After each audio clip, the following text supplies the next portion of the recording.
Yes guys, welcome back to another video. Welcome to the George Benson Football Channel for 6 things we learned from Forest 1, Chelsea 1. In one of the most mundane, boring, useless Chelsea performances of a season that has had plenty of those, hasn't it? Let's be real about this. This is the second time I'm recording this video, by the way, because the first time the camera just totally decided to crack everything up and there was audio issues and everything. So hopefully this is the one that you guys get to see, but quite frankly, it's underwhelming, isn't it? It's only now 4 wins from 10 matches in the Premier League under Graham Potter. Make of that what you will. We're not here to start slating the manager again, because I think what this game has shown, at least me as a fan, I was there at Stamford Bridge last week, enjoyed it, enjoyed the performance. There was good little passing movements, there were good combinations, there was passing between the lines to create opportunities, which is something that tonight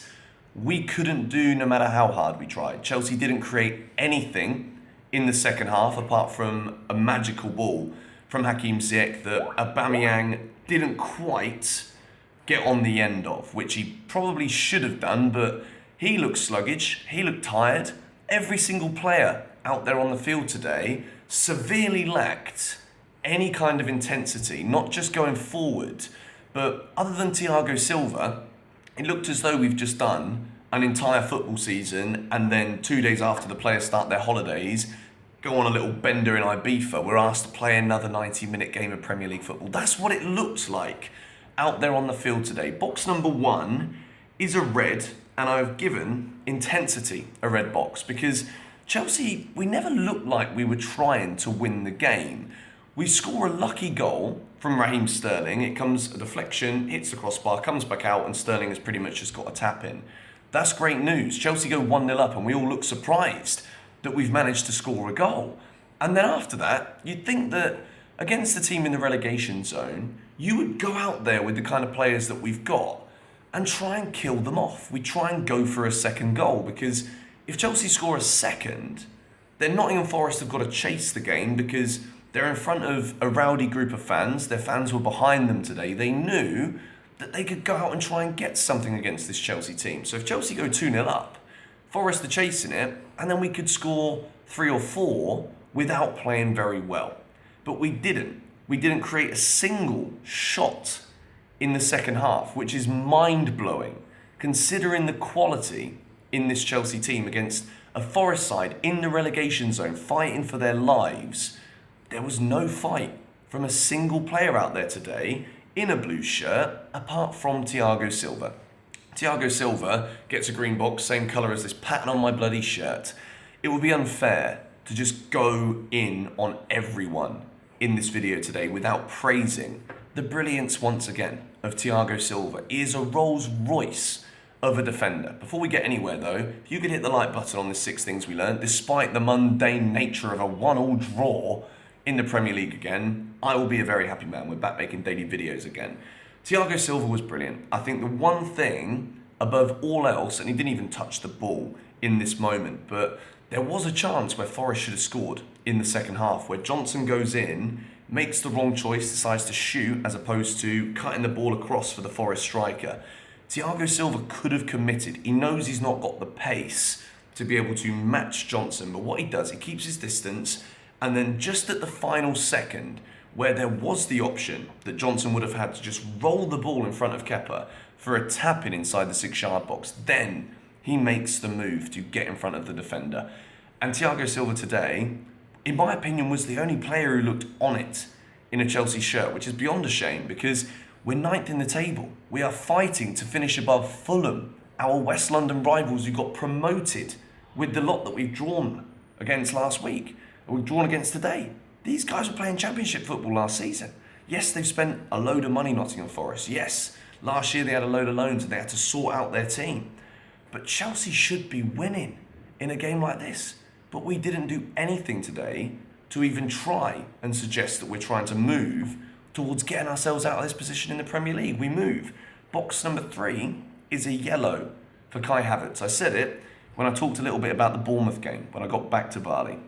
I said that I was impressed with Kai Havertz last week. I think Havertz needs a good run in the team. He needs to go multiple games where he's getting on the score sheet or at least getting assists. And today, there was no service for him, which is why I've let him off the hook as well as many other players by simply giving him a yellow box. But he wasn't creating anything for himself. In terms of, once again, the question about, is Kai Havertz a number 9? Is he a number 10? Should he even be tried? Should Chelsea be trying to put this player that we spent £72 million on? Should we be trying something different with Kai Havertz? Because once again, Chelsea don't have a shot. And you're playing a player who we don't know if he's your number 9 or not. You're putting him as a striker and then you wonder why we've not had a single shot on goal. Aubameyang also comes on and just looked sluggish. He looked as though he wasn't ready to be coming on. A lot of our players today. Box number 4 is also a yellow for Marc Cucurella. And when we move towards the ending of this video, there are many questions that I've got right now, not just about Graham Potter, but about the hunger, which is box number 5. There is a severe lack of hunger, I think, within the senior players in this Chelsea team. And I think Azpilicueta today wasn't bad. Yes, you've got 2 of our best players, Ben Chilwell and Reece James, out injured for significant periods of every bloody season that we seem to play at the moment. And I say it sarcastically like that because it's become beyond a joke just how heavily reliant Chelsea are on players like Reece James. Cucurella gets box number 4 because I'm just looking at players like Lewis Hall, who plays brilliantly against Newcastle and then also plays brilliantly against Manchester City. And you're looking at players like Lewis Hall, players like Amari Hutchinson, players like Kane Chukwuemeka, who gets 4 minutes today. And then you look at the lack of anything, intensity, hunger, desire from these Chelsea senior players. And you're thinking, just what do these youngsters need to do? Yes, I think today epitomises why we can't just keep going around blaming Thomas Tuchel. We can't just keep going around blaming Graham Potter for what is quite fundamentally wrong within the football club at the moment with the severe lack of quality and performances. But, as well as that, results, which is the most important thing in the Premier League. The issue I have is we're going out spending so much money, maybe about to break our transfer record again, to bring in a world-class player like Enzo Fernandez. Yeah, great.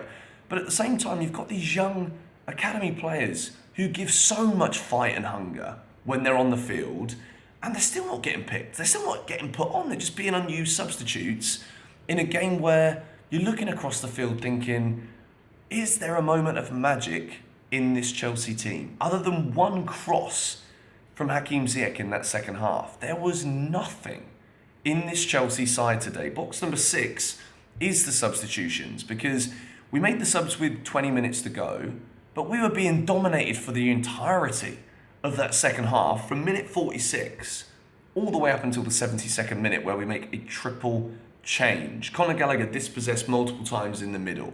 Aubameyang looked as though he was not ready to come on. You got Chukwuemeka also coming on. Kovacic still looks tired. You could tell that he played 7 matches in a World Cup. So, yeah, Chelsea come away with a point. The only positive of today, really, Thiago Silva, and the fact that Tottenham were beaten by Aston Villa at home in a much more entertaining game than the one I've just watched. As a Chelsea fan, Forest gave it everything. First half, counter-attack, realised they weren't playing against a very good team whatsoever, so went for Chelsea in the second half, win the second half, come away with a draw against a team who are spending hundreds of millions every transfer window. We need to. That is the sad reality of the situation. If Chelsea are ever going to compete for the league again, we're going to have to buy the bloody thing. And as much as that peed me off hearing that over the years, it's the only way now, because this crop are not good enough. End of story. Going to wrap up this video here. 9 minutes, that's enough, because there's not really much else to talk about. Chelsea, shambles again, drew against a newly promoted side who are in the relegation zone. What next? Come on, Enzo, please sign.